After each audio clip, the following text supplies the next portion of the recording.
Hi Nigel, can I ask you a few questions? Yeah, sure. Come on up.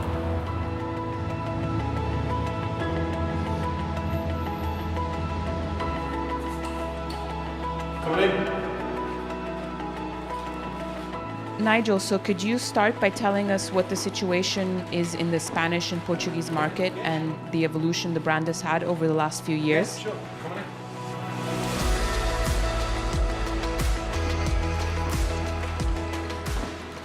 When we launched the brand in 2009, people said, you're never going to sell furry boots, 200 euros in the Spanish market. Not just because of the climate, because of the prices. But of course, we knew we weren't just selling furry boots, but we were building a brand. The brand right now is as well positioned as it's ever been for future growth. What are the main challenges the brand is facing right now? The market's extremely complex. The Spanish market is driven by price deflation, and it's all more important that we invest as much as we can in the brand.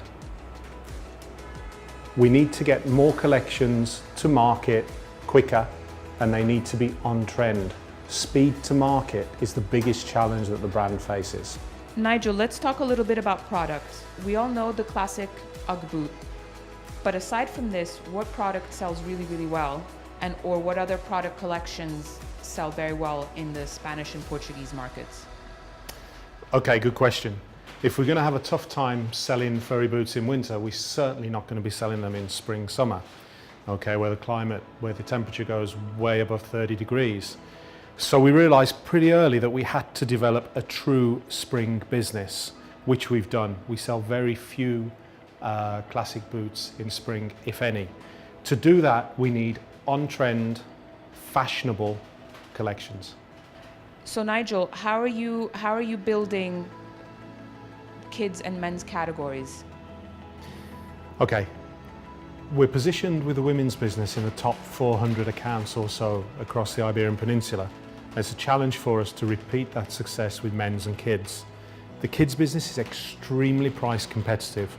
We've been forced to take margin hits on both men's and kids business to even get into the marketplace, but we've done that. We've also employed a direct sales force which specifically targets kids accounts. We need to see an extension of the men's collection, and we need the collection to be price competitive in the market. It's a big ask. Nigel, what do you think are the opportunities for the brand in the future? Okay, that's a good question. The brand is in a premium position right now in the market. We're positioned as a luxurious, premium sheepskin footwear brand. We need to take that wider. We also need to segment the product offering on the various platforms. That means that we restrict or we segment what Zalando and Sorrento, for instance, are offering the market and what the premium boutiques can offer. Okay, this is really important. We really need to look after the brand. What's your strategy to attract a younger consumer? Okay, we need to attract the younger consumer, that's clear, for the continued growth of the brand. The product development needs to continue. It needs to be product that's attractive to the millennials. And then we need to find the right distribution to make sure that we're found where the millennials shop. That's going to be challenging, but we'll be looking at pop festivals, music festivals, and modifying our distribution, developing the distribution to attract this customer. Talk to us about your future plans to open stores. Why have you chosen Puerto Banús for your first store opening of UGG in Spain? Okay, we chose Puerto Banús for the same reason that Tom Ford chose Puerto Banús. We're positioning the brand.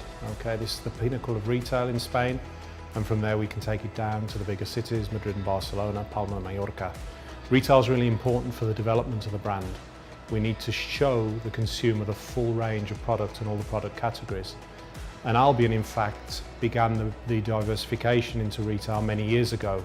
So all the systems, operating systems, personnel are already set up. It's a logical step for the brand and for the company in the market. What are the keys to future success? Okay, we've got where we are by carefully building the brand and by controlling the distribution. That has to continue. We need to make sure that the distribution that we have is carefully selected and portrays the brand in the way that we want the brand to be portrayed. That really is the key from where we're sitting. We need to see continued product development and speed to market, many collections, on trend. Those are the keys to future success. I hope that's given you a flavour for the state of the UGG brand in the Spanish Portuguese markets. Heidi, thank you for giving me this opportunity to talk directly to Andrea. Andrea, look forward to seeing you in November in Santa Barbara, and hope to welcome all of you to Puerto Banús when we open the new store early in the new year. It's an exciting time for the UGG brand. We're well positioned, we need to work hard, and we need to look after the brand, okay? But thank you for giving me this opportunity, and like I say, I look forward to seeing you all soon. Cheers. See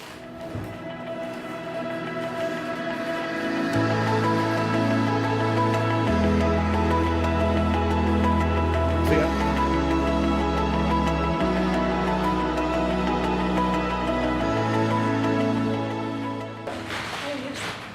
Toma 2. Toma 13. Toma 26.